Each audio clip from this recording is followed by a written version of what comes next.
ಒಂದು 12 ವರ್ಷದ ಹಿಂದೆ ಹೇಗಿತ್ತು, ಈಗ ಹೇಗಿದೆ ಅನ್ನೋದರ ಬಗ್ಗೆ ಯಾವ ಕಾಂಗ್ರೆಸ್ಸಿನ ದೊಣ್ಣೆ ನಾಯಕರ ಅಪ್ಪಣೆಯೂ ಬೇಕಾಗಿಲ್ಲ, ತೀರ್ಮಾನವೂ ಬೇಕಾಗಿಲ್ಲ, ಅಥವಾ ಅವರು ಹೇಳುವ ಹೇಳಿಕೆಗಳ ಮೇಲೆ ದೇಶದ ಅಭಿವೃದ್ಧಿಯ ನಕ್ಷೆಯನ್ನ ನಾವು ತಿದ್ದಬೇಕಾಗಿಲ್ಲ. ಆಶಾ ಕಾರ್ಯಕರ್ತರಿಗೆ ಕೊಡಬೇಕಾದ್ದನ್ನೇ ಕೊಟ್ಟಿಲ್ಲ, BMTC KSRTC ಅವರಿಗೆ ಸಂಬಳ ಕೊಟ್ಟಿಲ್ಲ, ಇತ್ಯಾದಿ ಇತ್ಯಾದಿ. ಯಾವ ಕರ್ಮಕ್ಕೆ ಸಾಧನಾ ಸಮಾವೇಶ ಮಾಡ್ತಾ ಇದ್ದೀರಿ? ಇದೇ ಅಶಕ್ತರಿಗೆ, ಅನಾಥರಿಗೆ, ವಿಧವೆಯರಿಗೆ ಇದೇ ಪಿಂಚಣಿಯನ್ನ ನಂಬಿಕೊಂಡು ಬದುಕಿದಂತ ಸಮಾಜದ ದುರ್ಬಲ ವರ್ಗದವರಿಗೇನೆ ಇದೇ ಕಾಂಗ್ರೆಸ್ ಸರ್ಕಾರ ಕೈ ಎತ್ತಿದೆ. ಲೂಟಿ ಹೊಡೆದದ್ದೆಷ್ಟು, ಜೇಬಿಗಿಳಿಸಿದ್ದೆಷ್ಟು, ಪಾರ್ಟಿ ಫಂಡಿಗೆ ಹಾಕಿದ್ದೆಷ್ಟು, ಇವನ್ನೆಲ್ಲವನ್ನ ಕಕ್ಕಿಸ್ತೇವೆ ನಾವು. ನೀವು ಲೆಕ್ಕ ಕೊಡಬೇಕಾಗತ್ತೆ.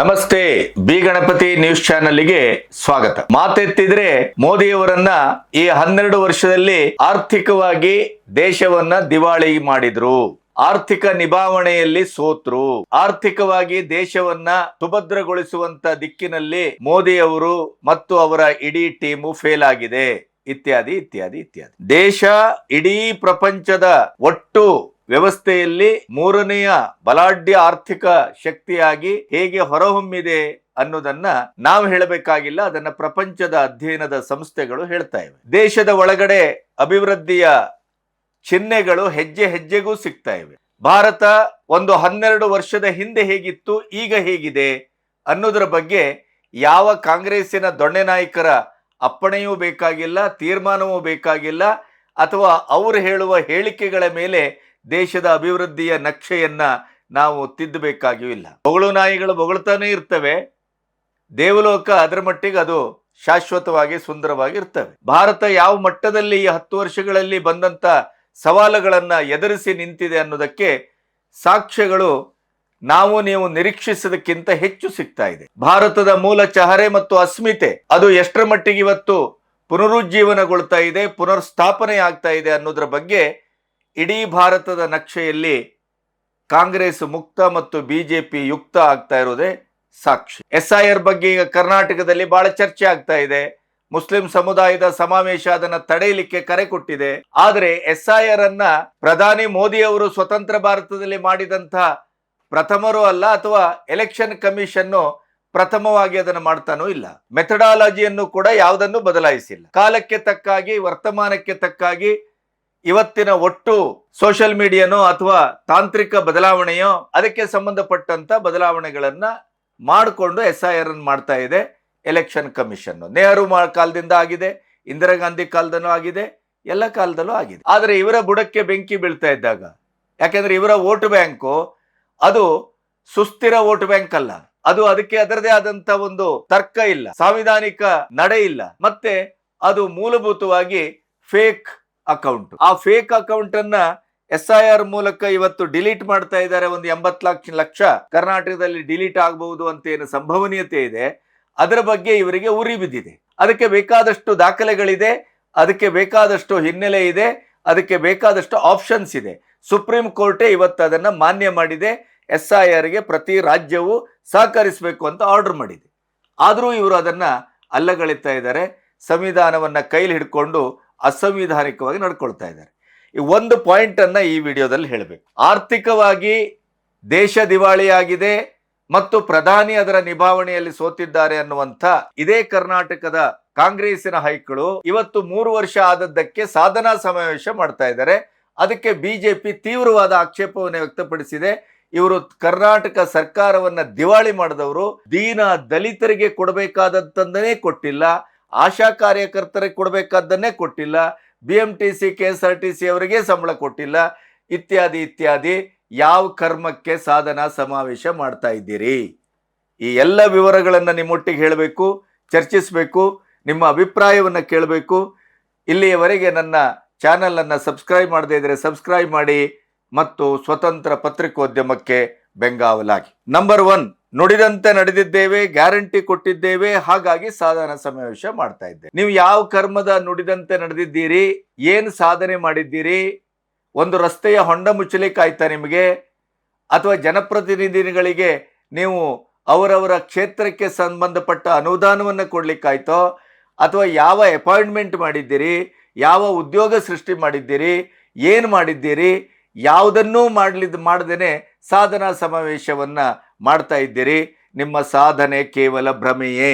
ಅಶೋಕ್ ಬಹಳ ತೀವ್ರವಾಗಿ ಚಾಟಿ ಏಟನ್ನ ಬಾರಿಸಿದ್ದಾರೆ. ಈಗ 12 ಸಾಮಾಜಿಕ ಭದ್ರತೆಗೆ ಸಂಬಂಧಪಟ್ಟು ಪಿಂಚಣಿಯನ್ನ ಕೊಡಬೇಕು. ವೃದ್ಧೆಯರು, ಅನಾಥರು, ವಿಧವೆಯರು, ಲಿಂಗ ಅಲ್ಪಸಂಖ್ಯಾತರು ಇತ್ಯಾದಿ ಇತ್ಯಾದಿ ಇತ್ಯಾದಿ. ಅದನ್ನೂ ಕೊಟ್ಟಿಲ್ಲ.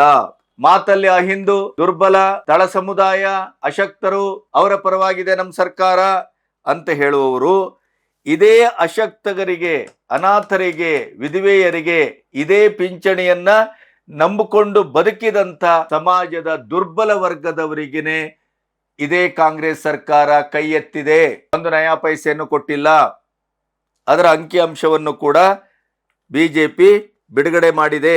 ಈಗ ವಿಧಾನಸೌಧದಲ್ಲಿ ಅದನ್ನ ನೇರವಾಗಿ ಪತ್ರಕರ್ತರ ಎದುರು ಕೂಡ ಪ್ರೆಸ್ ಮೀಟ್ ಮಾಡಿ ಕಾಂಗ್ರೆಸ್ ಅನ್ನ ತರಾಟೆಗೆ ತೆಗೆದುಕೊಂಡಿದೆ.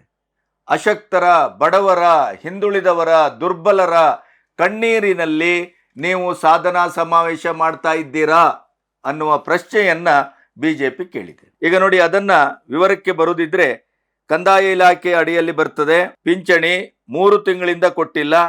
81.88 ಲಕ್ಷ ಫಲಾನುಭವಿಗಳು ಈ ಪಿಂಚಣಿಗಾಗಿ ಕಾಯ್ತಾ ಇದ್ದಾರೆ. 10,736 ಕೋಟಿ ಪ್ರತಿ ವರ್ಷದ ಬಜೆಟ್ ಅಲ್ಲಿ ಪ್ರತ್ಯೇಕವಾಗಿ ತೆಗೆದಿಟ್ಟರು ಕೂಡ ತಿಂಗಳಿಗೆ 894 ಕೋಟಿ ವಿಲೇವಾರಿ ಆಗಬೇಕು. ಅದನ್ನ ಮಾಡಿಲ್ಲ. ಇನ್ನು ಗೃಹಲಕ್ಷ್ಮಿ ಯೋಜನೆ 5,000 ಕೋಟಿ ಬಾಕಿ ಇದೆ. ಅನ್ನಭಾಗ್ಯ ಯೋಜನೆದು 700 ಕೋಟಿ ಬಾಕಿ ಇದೆ. ಕೊಟ್ಟಿದ್ದೇವೆ ನುಡಿದಂತೆ ನಡೆದಿದ್ದೇವೆ ಅಂತ ಹೇಳುವ ಇದೇ ಸಿದ್ದರಾಮಯ್ಯನವರ ಸರ್ಕಾರ ಅನಾಥ ಮಕ್ಕಳ 73 ಕೋಟಿಯನ್ನು ಕೂಡ ಈವರೆಗೆ ಬಿಡುಗಡೆ ಮಾಡಿಲ್ಲ. ಬಾಕಿ ಎಲ್ಲ ಹಾಳು ಬಿದ್ದೋಗ್ಲಿ. ಅನಾಥ ಮಕ್ಕಳಿಗೆ ಕೊಡಬೇಕಾದಂಥ 73 ಕೋಟಿಯನ್ನು ಕೂಡ ಕೊಟ್ಟಿಲ್ಲ. ರೈತರಿಗೆ ಪರಿಹಾರ ಕೊಟ್ಟಿಲ್ಲ. ಯಾವುದನ್ನೂ ಕೊಡದೇನೆ ಮೂಲಭೂತವಾಗಿ ಸಮಾಜದ ಸ್ತರತಮತೆಯಲ್ಲಿ ಯಾವ ಪಿಂಚಣಿಯನ್ನ, ಯಾವ ಪರಿಹಾರವನ್ನ, ಯಾವ ಹಣವನ್ನ ನಂಬಿಕೊಂಡೇ ಜೀವನವನ್ನ ಸಾಗಿಸಬೇಕಾಗಿತ್ತೋ ಅಂಥವರಿಗೇನೆ ಇವರು ಹಣವನ್ನೂ ಕೊಡದೇನೆ, ಏನನ್ನೂ ಕೊಡದೇನೆ ಸಾಧನಾ ಸಮಾವೇಶ ಮಾಡ್ತಾ ಇದ್ದಾರಲ್ಲ. ಇವರಿಗೆ ಮಾನ ಇದೆಯಾ, ಮರ್ಯಾದೆ ಇದೆಯಾ, ನಾಲಿಗೆ ಬದ್ಧತೆ ಇದೆಯಾ, ಏನಿದೆ ಅನ್ನುವ ಪ್ರಶ್ನೆಯನ್ನ ಬಿಜೆಪಿಯ ಮುಖಂಡ ಅಶೋಕ್ ಪಬ್ಲಿಕ್ ಅಲ್ಲೇ ಪ್ರಶ್ನೆ ಮಾಡಿದ್ದಾರೆ. ಇನ್ನು ಜನತಾ ಸಮಾವೇಶ ಮಾಡ್ತೀರಿ, ಜನ ಸ್ಪಂದನ ಸಭೆ ಮಾಡ್ತೀರಿ, ಅಲ್ಲೆಲ್ಲ ನಿಮ್ದು ಕಮಿಷನ್ ಎತ್ತುವುದೇ ಆಗೋಗಿದೆ. ಉಸ್ತುವಾರಿ ಸಚಿವರ ಕೆಲಸ ಅಂತೂ ಕಮಿಷನ್ ಎಲ್ಲಿ ಸಿಗತ್ತೆ ಅಂತ ನೋಡೋದೇ ಆಗೋಗಿದೆ ಹೊರತು ಇನ್ನೇನು ಅಲ್ಲ. ಎ ಖಾತಾ, ಬಿ ಖಾತಾ ಇಲ್ಲೆಲ್ಲ ನಾವೀಗ ಲಂಚ ಇಲ್ದೇನೆ ಮಾಡ್ತೇವೆ, ಅದಕ್ಕೆ ಟೈಮ್ ಕೊಟ್ಟಿದ್ದೇವೆ ಅಂತ ಡಿ ಕೆ ಶಿವಕುಮಾರ್ ಹೇಳ್ತಾರೆ. ಆದರೆ ಆ ಖಾತಾ, ಈ ಖಾತಾ, ಎ ಖಾತಾದಲ್ಲಿ ನೀವು ಹೊಡೆದದ್ದು ದುಡ್ಡೆಷ್ಟು, ಲೂಟಿ ಹೊಡೆದದ್ದೆಷ್ಟು, ಜೇಬಿಗಿಳಿಸಿದ್ದೆಷ್ಟು, ಪಾರ್ಟಿ ಫಂಡಿಗೆ ಹಾಕಿದ್ದೆಷ್ಟು, ಇವನ್ನೆಲ್ಲವನ್ನ ಕಕ್ಕಿಸ್ತೇವೆ ನಾವು, ನೀವು ಲೆಕ್ಕ ಕೊಡಬೇಕಾಗತ್ತೆ ಅನ್ನುವ ಮಾತನ್ನು ಕೂಡ ಅಶೋಕ್ ಬಹಳ ಕಟುವಾಗಿ ಹೇಳಿದ್ದಾರೆ. ಆಶಾ ಕಾರ್ಯಕರ್ತರಿಗೆ 3 ರಿಂದ 4 ತಿಂಗಳಿಂದ ಗೌರವ ಧನವನ್ನು ಕೊಟ್ಟಿಲ್ಲ. ಮತ್ತೆ ಅಂಗನವಾಡಿ ಕಾರ್ಯಕರ್ತರು ಈಗಾಗಲೇ ಪ್ರತಿಭಟನೆಯಲ್ಲಿದ್ದಾರೆ. KSRTC, BMTC ಅವರು ಹಿಂದೆ ಪ್ರತಿಭಟನೆ ಮಾಡಿದಾಗ 2 ತಿಂಗಳ ಅವಕಾಶ ತಗೊಂಡ್ರು. ಆ 2 ತಿಂಗಳ ಮುಗಿದ ನಂತರ ಮತ್ತೆ 2 ತಿಂಗಳಿಗೆ ಬಿಟ್ಟು ಬನ್ನಿ ಮಾಡಿಕೊಡ್ತೇನೆ ಅಂತ ಸ್ವತಃ CM ಹೇಳಿದ್ರು. ಅದು ಮುಗಿದಿದೆ. ಈಗ ಅವರು ಪ್ರತಿಭಟನೆಗೆ ಹೊರಟಿದ್ದಾರೆ. ಇಂಥ ಪರಿಸ್ಥಿತಿಯಲ್ಲಿ ಸಾಧನಾ ಸಮಾವೇಶವನ್ನ ಯಾಕೆ ಮಾಡ್ತೀರಿ, ಹೇಗೆ ಮಾಡ್ತೀರಿ, ಯಾವ ಪುರುಷಾರ್ಥಕ್ಕೆ ಮಾಡ್ತೀರಿ, ಏನು ತರ್ಕ ಇದೆ ಇದರಲ್ಲಿ ಅನ್ನುವ ಮಾತನ್ನ ಬಿಜೆಪಿ ಕೇಳ್ತಾ ಇದೆ. ಸಿದ್ದರಾಮಯ್ಯನವರಿಗೆ ತನ್ನ ಅಧಿಕಾರವನ್ನು ಮುಂದುವರಿಸಲಿಕ್ಕೆ, ತನ್ನ ಪ್ರಭಾವ ಇನ್ನೂ ಸಮಾಜದಲ್ಲಿ ಮತದಾರರ ಮೇಲೆ ಇದೆ ಅನ್ನುವಂಥ ಒಂದು ಜನಶಕ್ತಿಯ ಪ್ರದರ್ಶನಕ್ಕೆ ಇದು ರಾಜಕೀಯ ಕಾರಣಕ್ಕಾಗಿ ಮಾಡ್ತಾ ಇರುವಂಥ ಸಾಧನಾ ಸಮಾವೇಶವೇ ಹೊರತು ಇದು ಬೇರೇನೂ ಅಲ್ಲ ಅನ್ನೋದನ್ನು ಬಿಜೆಪಿ ಕಟುವಾಗಿ ಟೀಕಿಸಿದೆ ಮತ್ತು ಅದನ್ನು ಜನರ ಮಧ್ಯೆ ನಾವು ಕೊಂಡೋಗ್ತೇವೆ ಅನ್ನುವಂಥ ಮಾತನ್ನು ಹೇಳಿದೆ. ಈ ಎಲ್ಲದರ ಸಮರೈಸ್ ಮಾಡಿ ನೋಡುವುದಿದ್ರೆ ಬಿಜೆಪಿಯ ಆಕ್ಷೇಪ ಅನ್ನೋದಷ್ಟೇ ಇಲ್ಲಿ ಮುಖ್ಯ ಅಲ್ಲ. ರಾಜ್ಯ ಸರ್ಕಾರ ಇವನ್ನೆಲ್ಲವನ್ನೂ ಬಾಕಿ ಇಟ್ಟು ಇವರೆಲ್ಲರಿಗೂ ಕೊಡಬೇಕಾದದ್ದನ್ನು ಕೊಡದೇನೆ ಇಂದಿರಾ ಕ್ಯಾಂಟೀನ್ನ ಕತೆ 2 ದಿನ ಹಿಂದೆ ಪಬ್ಲಿಕ್ ಆಗಿದೆ. 1 ರೂಪಾಯಿಯನ್ನು ಕೊಡದೇನೆ ಸತಾಯಿಸ್ತಾ ಇದೆ ಸರ್ಕಾರ ಅನ್ನೋದು. ಆ ಕಾರಣಕ್ಕಾಗಿ ಬಹುತೇಕ ಇಂದಿರಾ ಕ್ಯಾಂಟೀನ್ ಬಂದ್ ಆಗಿದೆ ಅನ್ನೋದು ಚಿತ್ರ ಸಮೇತ ವರದಿ ಆಯಿತು. ಅಂದ್ರೆ ಕೊಟ್ಟದ್ದು ವರದಿ ಆಗೋದಕ್ಕಿಂತ ಕೊಟ್ಟಿಲ್ಲ ಕೊಟ್ಟಿಲ್ಲ ಕೊಟ್ಟಿಲ್ಲ ಅನ್ನೋದೇ ವರದಿ ಆಗ್ತಾ ಇದೆ. ಕೊಡ್ಲಿಕ್ಕೆ ಹಣ ಇಲ್ಲ, ಬೊಕ್ಕಸ ಖಾಲಿ ಆಗಿದೆ ಅನ್ನೋದು ಮೇಲಿಂದ ಮೇಲೆ ರಿಪೋರ್ಟ್ ಆಗ್ತಾ ಇದೆ. ಇದರ ಬಗ್ಗೆ ಮಲ್ಲಿಕಾರ್ಜುನ ಖರ್ಗೆ ಅವರ ಮಗ ಪ್ರಿಯಾಂಕಾ ಖರ್ಗೆ ಏನ್ ಹೇಳಿದ್ರು ಮೊನ್ನೆ? 12 ವರ್ಷದ ಆಡಳಿತದ ಶ್ವೇತಪತ್ರ ಹೊರಡಿಸಬೇಕು ಮೋದಿ, ದೇಶದ ಆರ್ಥಿಕ ಪರಿಸ್ಥಿತಿಯ ಬಗ್ಗೆ ಶ್ವೇತಪತ್ರವನ್ನ ಹೊರಡಿಸಬೇಕು ಅಂತ ಹೇಳಿದ್ರು. ನಿಂತಲ್ಲಿ ಕುಂತಲ್ಲಿ ಅದಾನಿ ಅದಾನಿ ಅಂತ ಬೈತಾರೆ, ಅದಾನಿಯನ್ನ ವಿರೋಧಿಸ್ತಾರೆ ರಾಹುಲ್ ಗಾಂಧಿ ಅವರು. ಆದ್ರೆ ಇಲ್ಲಿ ಬೆಂಗಳೂರಿನ ಸುರಂಗ ಮಾರ್ಗಕ್ಕೆ ಅದಾನಿ ಟೀಮೇ ನಿನ್ನೆಯಿಂದ ಸಮೀಕ್ಷೆ ಆರಂಭಿಸಿದೆ. ಈ ದ್ವಂದ್ವ, ಈ ಗೊಂದಲ, ನಿಮಗೆ ಬೇಕಾದಾಗ ಅದಾನಿ ಬೇಕು.